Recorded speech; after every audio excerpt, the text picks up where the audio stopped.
He lost by 6 points. I watched the results come in from the living room of the house we had shared for 9 years. Glass of wine, the television on, his face on the screen, doing the particular thing faces do when a person is trying to perform composure and not entirely succeeding. I did not feel what I expected to feel. I had thought there would be satisfaction, the clean, sharp kind. What I felt instead was quieter than that, something closer to recognition, like watching a story finally arrive at the ending it had always been moving toward. I poured a second glass of wine, and I watched him concede. My husband's name was Graham. He was a state senator when I met him, and a congressional candidate by the time I understood who he actually was.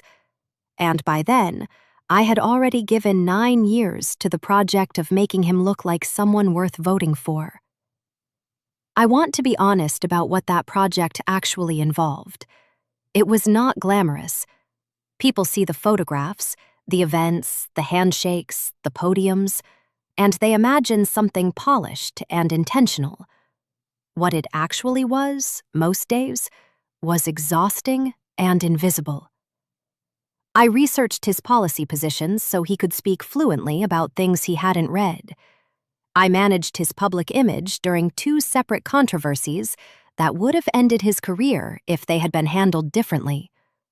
I learned the names of every donor's spouse, every constituent's child, every detail that made a person feel remembered.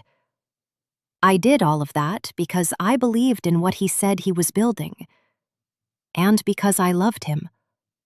Or I had, once. The marriage had been hollow for a long time before the end. I want to say that clearly because I think it matters. This is not the story of a happy woman blindsided. This is the story of a woman who had been watching something die for years and had kept showing up anyway because she had decided that was what commitment looked like. I showed up to every event. I smiled in every photograph. I gave interviews about our partnership and our shared vision and the kind of careful, supportive language that political spouses learn to speak fluently. I told myself it was a season, that things would change when the campaign was over. He told me about the campaign manager on a Tuesday night in September, 3 weeks before the election. He came home late, later than usual, and he sat down across from me at the kitchen table, and he said he needed to tell me something.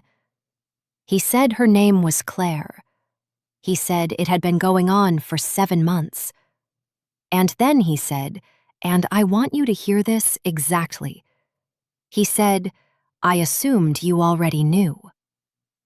I assumed you already knew. As if the appropriate response to your husband's 7-month affair was to simply absorb it quietly and file it away. As if I had been so thoroughly trained to manage difficulty without complaint that he had mistaken my composure for awareness. I looked at him for a long time, and then I asked him one question. I asked him what he needed from me between now and the election. He said he needed me to keep showing up. He said the timing was, he used the word complicated. 3 weeks before Election Day. I told him I understood, and I went upstairs, and I made a phone call. Her name was Diane. She had been a political journalist in our city for 20 years, and I had known her for most of them, not as a source, but as a person. We had sat next to each other at events, had coffee twice a year, traded the kind of honest conversation that happens between women who have both spent a long time in rooms dominated by men. I called her at 9:30 on a Tuesday night, and I asked if she would be willing to sit down with me. Not as a political spouse, as a woman with something honest to say. She said yes before I finished the sentence. We met 3 days later. I did not have a lawyer present. I did not have a publicist. I did not have prepared remarks or talking points or any of the careful machinery I had spent 9 years operating on Graham's behalf. I just sat down across from Diane and I answered her questions. Honestly. Completely. I told her what the marriage had actually been. Not the version that had appeared in photographs and campaign materials, the actual version. The years of managed distance, the way I had learned to read his moods from across a room and adjust accordingly. The controversies I had quietly contained, the events I had attended alone and explained as scheduling conflicts. I told her about the Tuesday night in September and what he had said to me. I assumed you already knew. I told her I had not known. And I told her that his first concern, upon telling me, had been the election timeline. I did not call him a bad man. I did not characterize Claire or speculate about their relationship. I did not use the interview to campaign against him or make any statement about how people should vote. I simply told the truth about what my 9 years had actually contained, and I let people draw their own conclusions. The interview published on a Friday morning. By Friday afternoon, it had been shared 40,000 times. By Sunday, it had been covered by every major outlet in the state. By Monday, his campaign's internal polling had shifted by 9 points among women voters. He did not call me. Claire resigned from the campaign on Wednesday.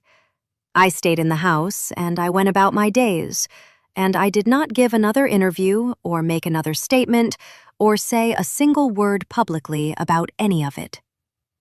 I had said what needed to be said, once, clearly, and then I was done. Election night was 3 weeks after the interview published. I watched alone. I had thought about going somewhere, my sisters, a friend's, but in the end, I decided I wanted to be in my own house, in my own living room, watching the results come in from the place I had actually lived all of this.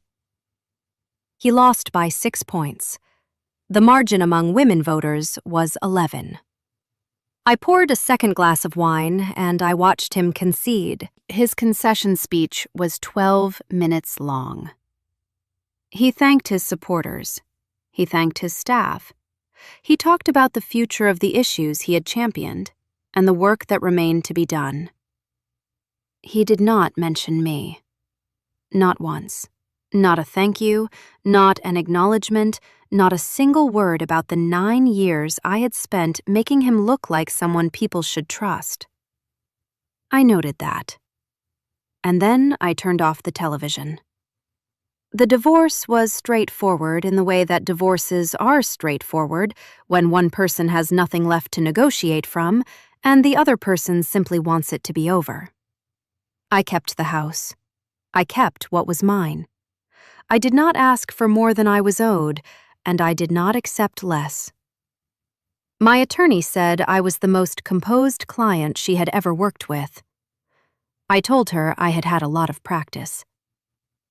People ask me sometimes, not directly, but in the careful sideways way that people ask things they actually want to know, whether I regret the interview, whether I think it was the right thing to do, whether I feel responsible for the outcome of the election.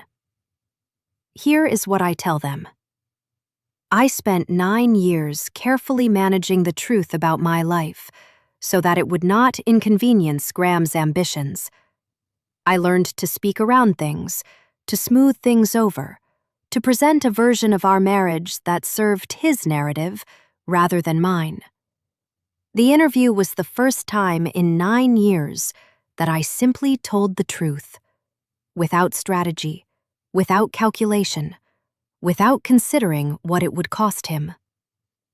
I had spent 9 years considering what things would cost him. I decided it was time to consider what things had cost me. What I know is this. I did not lie in that interview. I did not exaggerate or manipulate or craft a story designed to damage him. I answered questions honestly. And the voters of this district made their own decision based on honest information about the man they were being asked to trust. I think that is how it is supposed to work. I think that is actually the whole point. Graham moved in with Claire after the election. I don't know what became of that, and I haven't asked. I made the same decision I always make, not to track the consequences, not to measure my peace against his outcomes. What I have instead is this: a house that is mine, a life that is mine, a calendar with nothing on it that I didn't choose to put there, no events to attend, no names to memorize, no version of myself to perform for a room full of people who were never actually looking at me anyway. He lost by 6 points. The margin among women voters was 11. I have thought about that number a lot. 11 points. Turns out there were a lot of women in this district who understood exactly what I was talking about.